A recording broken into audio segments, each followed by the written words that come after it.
Listo. Bueno, muy buenos días. En el Club de Revistas de la Universidad Pontificia Bolivariana traigo este artículo que sale este mes en la revista de nefrología, que es las recomendaciones para el diagnóstico de tratamiento de vasculitis asociada a ANCA. Participaron, eh, estos son los autores principales. El objetivo de los autores era dar las mejores recomendaciones posibles, tanto basada en la guía americana como en la europea, como en las guías CADIGO. Además de eso, hicieron una exhaustiva revisión de la literatura en diferentes bases de datos. Utilizaron Medline, Embase, Google Scholar, Cochrane y Libre. Y de acuerdo a eso, encontraron diferentes póster, artículos, revisiones, guías y lograron eh, unir todos los criterios para poder dar la siguiente recomendación. ¿Quiénes fueron? 15 expertos, 5 en medicina interna, 5 de reumatología y 5 de nefrología. Todos los expertos tenían que tener más de 10 años de práctica clínica. Además de eso, debería estar activo trabajando tanto en un centro público como privado, debería pertenecer a una sociedad científica y ser autor de diferentes artículos sobre vasculitis. Además de eso, haber participado en ensayos clínicos. Entonces, ¿qué recomendaciones hicieron? Primero, pues, que hay que pensar cuando hablamos de un diagnóstico de una vasculitis ANCA, es que ese paciente tiene que cumplir tres cosas. Primero, que debe tener unas manifestaciones clínicas que nos acerquen a esa enfermedad. Luego, debe tener unos anticuerpos presentes, que son en este caso los ANCA, y debería tener una demostración histológica. Cuando usted tiene esas tres cosas, podría decir que se está acercando al diagnóstico de una vasculitis ANCA.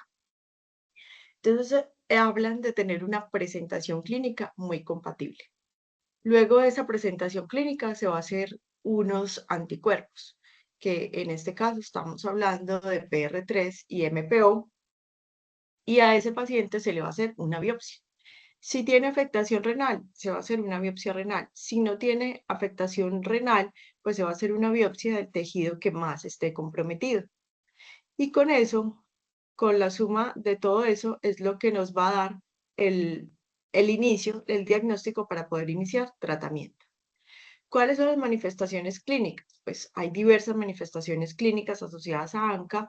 Digamos que estas son las principales: tener diplopía o proptosis, rinorrea, epistasis o sinusitis, hipertensión arterial, que tenga artralgias o artritis, mialgias, púrpura, úlceras nasales, tos, hemoptisis disnea, hematuria o proteinuria, lívidos reticulares, úlceras cutáneas, parestesia o pérdida de fuerza en las extremidades, y que todo esto vaya acompañado de síntomas constitucionales y fiebre persistente. Aquí se hace en esta tabla, que puede ser un poco densa, pero se hacen las principales manifestaciones tanto de la granulomatosis con poliangitis como de la poliangitis microscópica. A esos pacientes se les debe tomar unas pruebas de laboratorio, que siempre en una vasculitis van a tener alguna alteración. En el hemograma, por ejemplo, que vamos a encontrar una anemia de enfermedad crónica, puede haber una leucocitosis y una trombocitosis. Va a haber elevación de los reactantes de fase aguda. La creatinina también se va a ver comprometida cuando hay compromiso renal, que esto se hace en la mayoría de los pacientes. Uroanálisis, que ahí también vamos a ver un sedimento urinario que es activo, y un TAC de tórax, ya que estas dos vasculitis me comprometen el pulmón de diferentes formas. Vamos a hacer los ELISA, y ellos ponen acá como primera recomendación que se recomienda determinar los ANCA tanto por inmunofluorescencia como por ELISA. El 100% tuvo un acuerdo. Y aquí ellos hablan de la sensibilidad y especificidad tanto de los CANCA como PANCA y por inmunofluorescencia y ELISA. Ellos dicen que para mejorar el rendimiento La recomendación de ellos como expertos es que se pidieran las dos técnicas. Pero ¿cuándo deberíamos pedir ANCAS? Entonces deberíamos pedirlo cuando hay una glomerulonefritis, especialmente en formas rápidamente progresivas, en hemorragias pulmonares, en vasculitis cutáneas, en múltiples nódulos pulmonares, daños crónicos de las vías respiratorias, otitis o sinusitis de larga evolución, estenosis traqueal, mononeuritis múltiple, masas retroorbitarias o escleritis.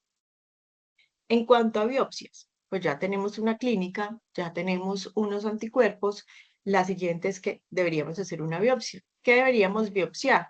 Deberíamos biopsiar el pulmón, pero no a través de transbronquial, porque la biopsia transbronquial solo logra una sensibilidad del 10%, mientras que las biopsias por toracoscopia logran una sensibilidad, una especificidad, una rentabilidad del 90%. La biopsia renal también tiene una buena rentabilidad, llega a ser el 80%, y la de músculo y nervio periférico, cuando nos demuestran esa vasculitis de la vasa vasorum, también se logra ver del 48 al 80%. Las demás biopsias que están descritas acá tienen muy baja rendimiento. Perdón. La clasificación, entonces, ellos dicen que se recomienda utilizar siempre la nomenclatura de Chapin-Hill del 2012 a la hora de referirse a vasculitis ANCA, que no se recomienda utilizar los criterios de clasificación ACR EULAR para el diagnóstico, porque es más útil para el diagnóstico diferencial que para el diagnóstico según ellos, porque queda faltando algunos ítems de esta enfermedad.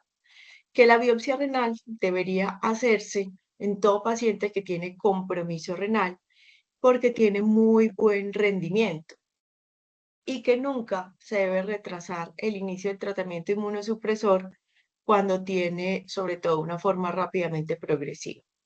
Todos los pacientes que tienen afectación renal, entonces se debe hacer sola para ayudar a confirmar el diagnóstico y establecer el grado de cronicidad. Y la biopsia renal nos va a ayudar para esto. Si usted tiene una esclerosis glomerular, pues ya estará en una clase esclerótica y es la que va a tener peor pronóstico. Las semilunas, cuando es mayor del 50%, va a ser una clase proliferativa extracapilar y tiene un pronóstico intermedio. Mientras que los glomérulos más del 50% son normales, tiene una clase focal, va a tener un buen pronóstico. Ahora, ¿cómo se hace el seguimiento y la actividad de estas vasculitis? Se debe hacer siempre el VIVAX y el Five Factor Score y hacer el seguimiento por el índice de daño de vasculitis.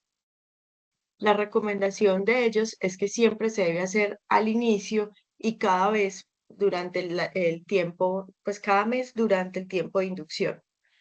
Ahora, ¿qué se denomina enfermedad activa? Es cuando hay consenso de las dos asociaciones, tanto EULAR como ACR, que es cuando tienen signos y síntomas que son persistentes y que muestran pues que hay daño en algún órgano. La respuesta, estamos hablando de que uno habla de respuesta cuando disminuye el 50% del VIVAX a las 6 semanas de tratamiento. Remisión es cuando hay ausencia de síntomas o clínicos con o sin tratamiento inmunosupresor. Recaídas es cuando hay nuevas apariciones de, de algún signo o síntoma clínico que pueden ser atribuidas a la vasculitis ANCA, pero que el paciente tuvo que haber llegado a la remisión completa. Y refractariedad es aumento o ausencia de cambios en la actividad después de 4 semanas de tratamiento estándar, que no tenga respuesta o que perciba con el VIVAX elevado. ¿Cuáles son los factores de riesgo de recaídas en las vasculitis? Que tenga PR3, que tenga historia previa de enfermedad recidivante, que tenga afectación pulmonar tras la remisión, que tenga afectación de las vías respiratorias superiores y que tenga persistencia elevada de los ANCA, en particular PR3 y aumento de los títulos de ANCA. ¿Cómo se realiza la monitorización?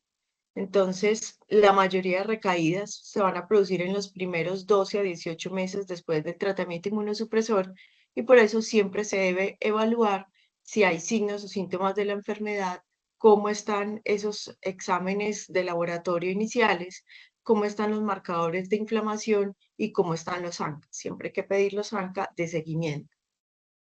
Ahora, cómo se hace el tratamiento de inducción. Entonces aquí nos tenemos que preguntar dos cosas, si tiene afectación orgánica mayor, sí o no. ¿Qué es tener una afectación orgánica sin daño vital?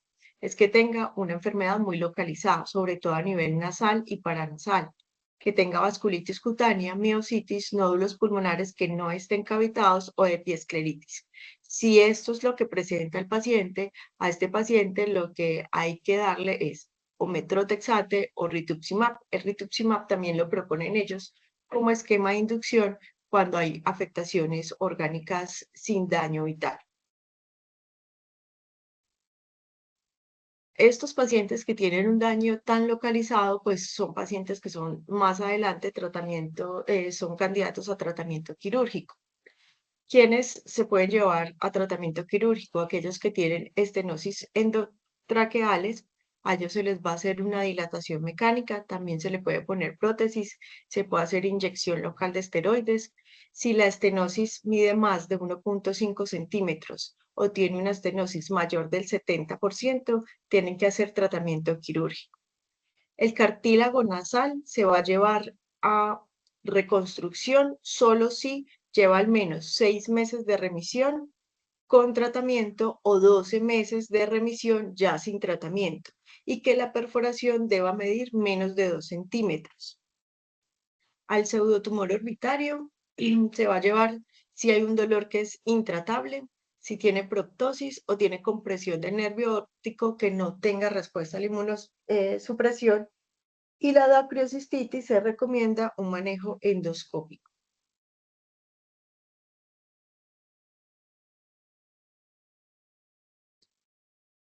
Ahora, los que tienen actividad grave, o sea, que tienen daño vital o de un órgano, que son glomerulonefritis, hemorragias alveolares, afectación meningia, lesión del sistema nervioso central, enfermedad retroorbitaria, enfermedad cardíaca, vasculitis intestinal o mesentérica o mononeuritis múltiple, lo que aconsejan es iniciar con pulsos de glucocorticoides y luego hacerle un cambio a oral.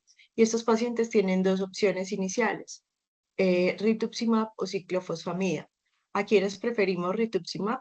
En los pacientes adolescentes y en edad fértil, que sean mayores de 65 años, preferiblemente que tengan PR3 positivo, que tengan forma recidivante o que ya había usado previamente ciclofosfamida. Ciclofosfamida, aquellos que no puedan utilizar rituximab o que tengan una inmunoglobulina G menor a 300 o que tengan presencia de hepatitis B.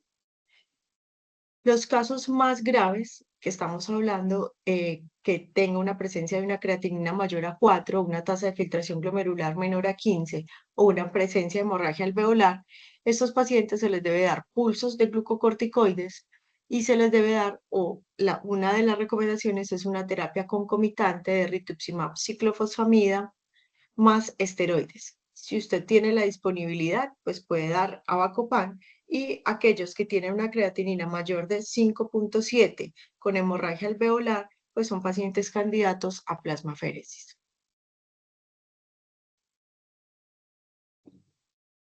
¿Cómo utilizar la ciclofosfamida? Pues recordemos que tenemos dos esquemas en vasculitis que son diferentes a los esquemas de lupus.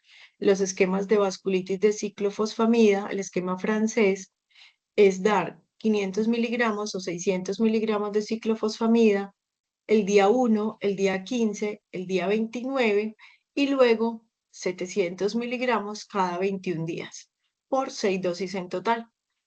Y el esquema de la Sociedad Británica es dar 15 miligramos por kilogramo, igual día 1, día 15, día 30 y luego continuar cada 21 días hasta ajustar 3 dosis. Recordemos que la ciclofosfamida se debe ajustar de acuerdo a la creatinina y de acuerdo a la edad.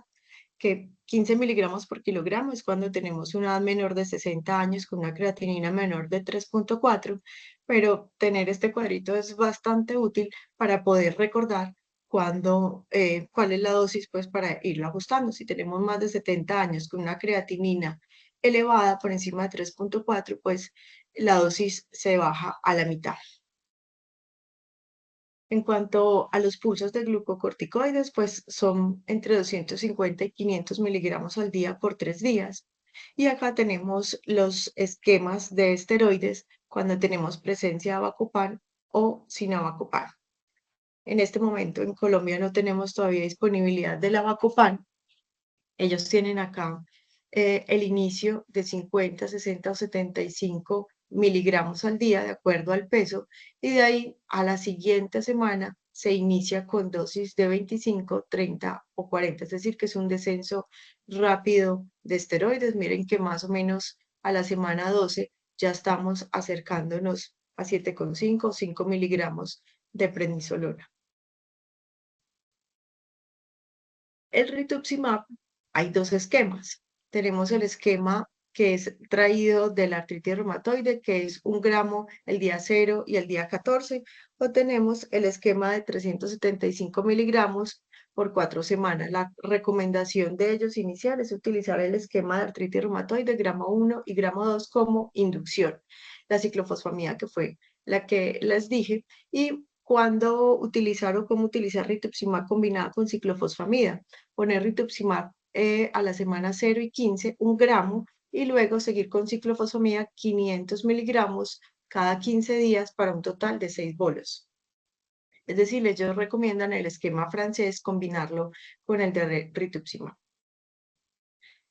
Aquellos pacientes que tienen una creatinina mayor de 5,7, una hemorragia alveolar que requiera ventilación mecánica, son pacientes candidatos a plasmaféresis, y la recomendación es que se haga 7 sesiones en 15 días, y esas sesiones preferiblemente con plasma para evitar o para ayudar a que cese el sangrado de la hemorragia alveolar. En cuanto a terapia de mantenimiento, también hay que tener en cuenta si tuvo afectación orgánica mayor o no. Si no la tuvo, pues si hizo inducción con rituximab, continuar con rituximab, y se hizo inducción con metrotexate, continúe con metrotexate. ¿Cuánto? Durante 2 años después de que logre la remisión. Si tuvo afectación orgánica mayor, si usted tuvo inducción con rituximab, pues usted también podría seguir con el rituximab. Si no, la segunda opción es darle azatioprina, sobre todo si usted tiene una inmunoglobulina G menor a 300 o si tiene presencia de hepatitis B. Y la otra opción es darle micofenolato, sobre todo en los pacientes que no toleran azatioprina o que tienen proteinuria, y sobre todo pacientes MPO. En los pacientes PR3 no está recomendado dar micofenolato. ¿Cuánto debe durar esta terapia de mantenimiento? Al menos 2 años después de la remisión. Si tiene alto riesgo de recaída, que son los pacientes PR3 que tienen afectación orgánica de otorrina o renal graves, que ya hayan tenido recaídas, que los ANCA siguen persistentes, que cuando se retiraron los inmunosupresores presentó recaída, pues estos pacientes se les debe duplicar el tiempo de tratamiento, que son 4 años después de la remisión. ¿Cómo se hace esa terapia de mantenimiento? Entonces, el día 0 es iniciar con el esquema de inducción de rituximab, que es 1 gramo día 0, 1 gramo día 14.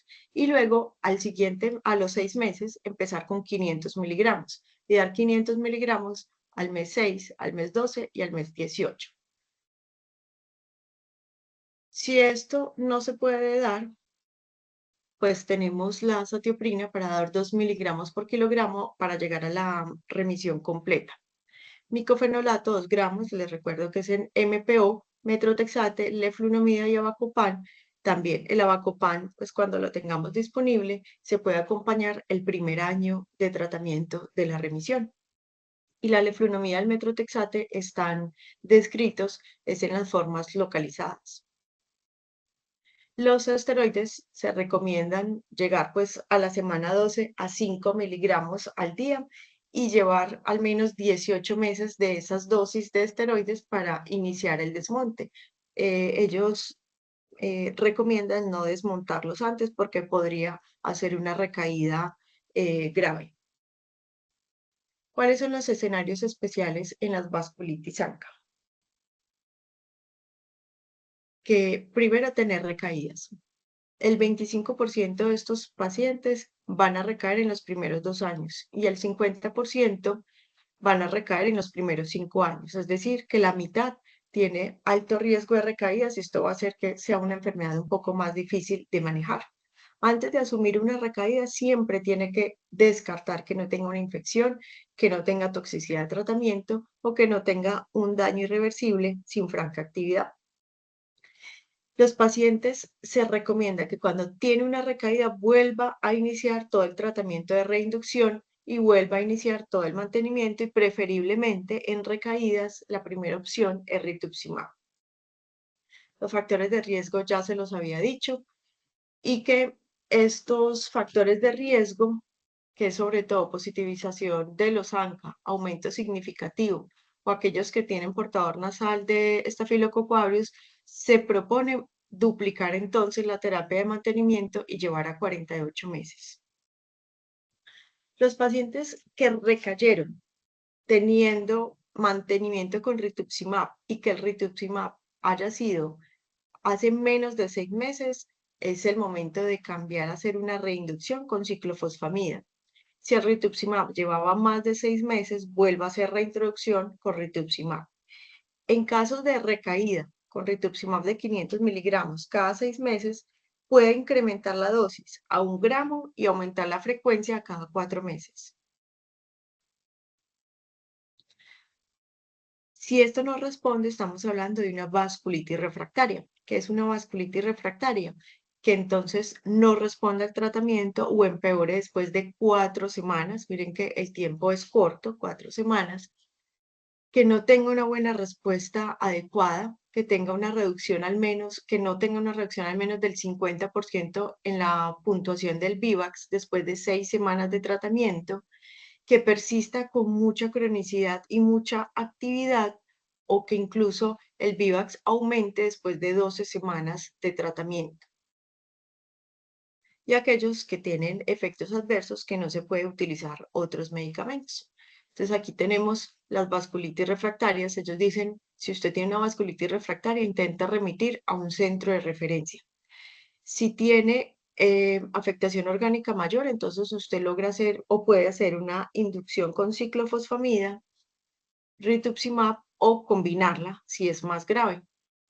Si hizo inducción con ciclofosfamida, luego haga un mantenimiento con rituximab. Si hizo inducción con rituximab, puede pasarlo después a ciclofosfamida. Intercambiarlos. Si esto no mejora o tiene una enfermedad muy grave, es el momento de pensar en inmunoglobulina, plasmaféresis y otros medicamentos que están en ensayos clínicos. Hay otras situaciones especiales, como tener estenosis subglótica, que son esos pacientes que van a requerir esas dilataciones, inyecciones de locales con glucocorticoides y dejarlos preferiblemente con rituximab, si persiste con mucha actividad. Pacientes con diálisis. En diálisis, ellos recomiendan preferiblemente tratar con rituximab. Trasplante renal, también rituximab, y ya vamos a hablar un poquito más de trasplante. Embarazo también vamos a hablar un poco más. En fragilidad, cuando es más de 65 años, proponen siempre utilizar rituximab, dado que la ciclofosfamida se ha visto en ellos que tiene mayores efectos adversos. Pacientes que tienen doble positivo, antimembrana basal glomerular más ANCA, son pacientes que debería ponérsele ciclofosfamida sobre rituximab. La recomendación es ciclofosfamida y llevar a plasmaféresis. Los pacientes que están en diálisis, en hemodiálisis, pues realmente ellos, si no tienen muchas manifestaciones extrarrenales, la recomendación es empezar un desmonte progresivo de la terapia inmunosupresora hasta lograrlo quitar, ya que si no hay opción de recuperar función renal y no hay ninguna otra manifestación, pues no requerirá seguir siendo inmunosuprimido. Puede llevar a trasplante renal los pacientes que tienen al menos 6 meses de respuesta clínica completa. No importa si tienen persistencia o no de los ANCA. Eso no debe retrasar pues la inclusión a la lista de espera. Los pacientes en el trasplante puede tener una recaída, pero es muy poquita. Es más o menos del 5 al 6% de todos los trasplantados. Y el riesgo de perder el injerto es menos del 1%. Entonces, estos pacientes generalmente les va muy bien en el trasplante renal. Los pacientes embarazadas con vasculitis ANCA, realmente en MPO es infrecuente el diagnóstico durante el embarazo, el PR3 puede verse un poquito más. La recidiva es infrecuente en MPO, en PR3 es un poco más. La preeclampsia sí está presente en las dos vasculitis, principalmente en MPO. El mayor efecto de la vasculitis en el embarazo es el bajo peso al nacer y que se puede asociar a parto prematuro. Estas son las dos secuelas principales del embarazo y las vasculitis ANCA. En cuanto a medicamentos, pues los AINES no deberíamos utilizarlos, o los anti-TNFs pueden utilizarse en embarazo y lactancia. La satioprina es el medicamento del que más utilizamos en embarazo. La ciclofosfamida se recomienda suspender 3 meses antes de la concepción y no darse durante el primer trimestre, que es la organogénesis. Se puede utilizar en casos muy graves en el segundo y en el tercer trimestre. Y en cuanto al rituximab, podría utilizarse en el embarazo, sobre todo cuando hay casos graves. El seguimiento de estos pacientes siempre tenemos que tener un basal de saber cómo está todo y en los primeros meses verlos frecuentes y hacer un seguimiento frecuente para saber si en esos primeros 3 meses, que es lo que dura la terapia de inducción, logra tener una respuesta esperada, que es disminuir el 50% del VIVAX y que mejore al menos el 25% de la tasa de filtración.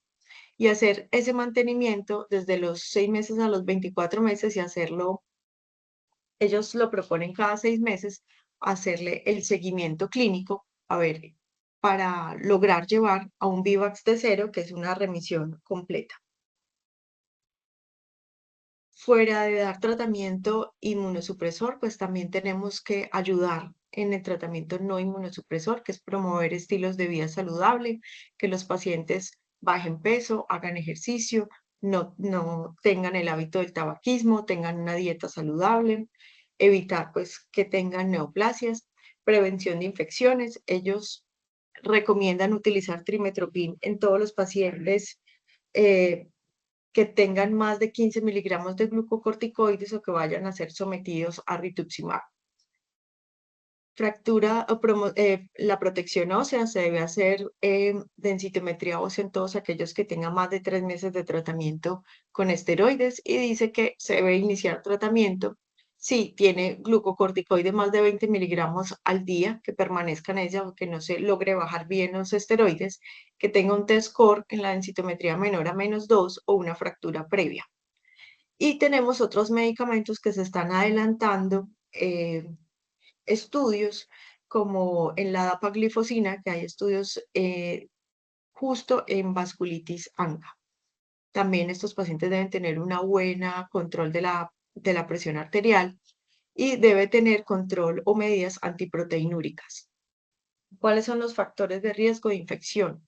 Los pacientes de mayor edad, pacientes con hábito de tabaquismo, que tengan insuficiencia renal grave, que tengan altas dosis acumuladas de ciclofosfamida, ellos hablan más de 10 gramos, que tengan leucopenia, hipogamaglobulinemia, bajo número de linfocitos y dosis altas de glucocorticoides al inicio.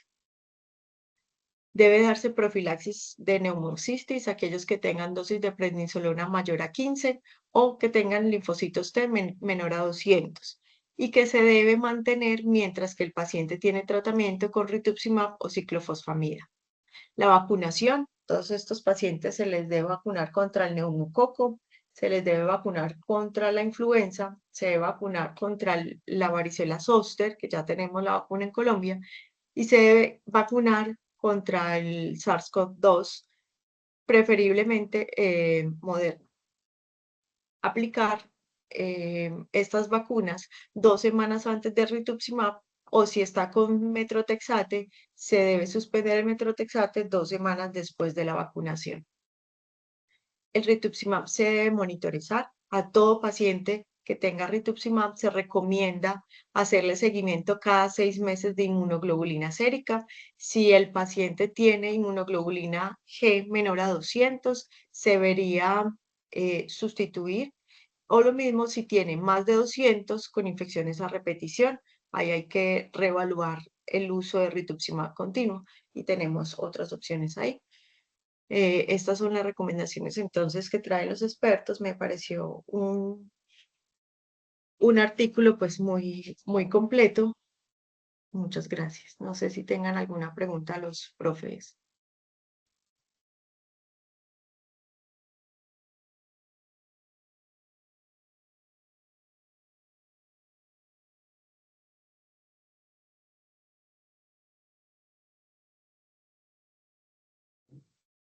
Diana, buenos días. Yo tengo una pregunta.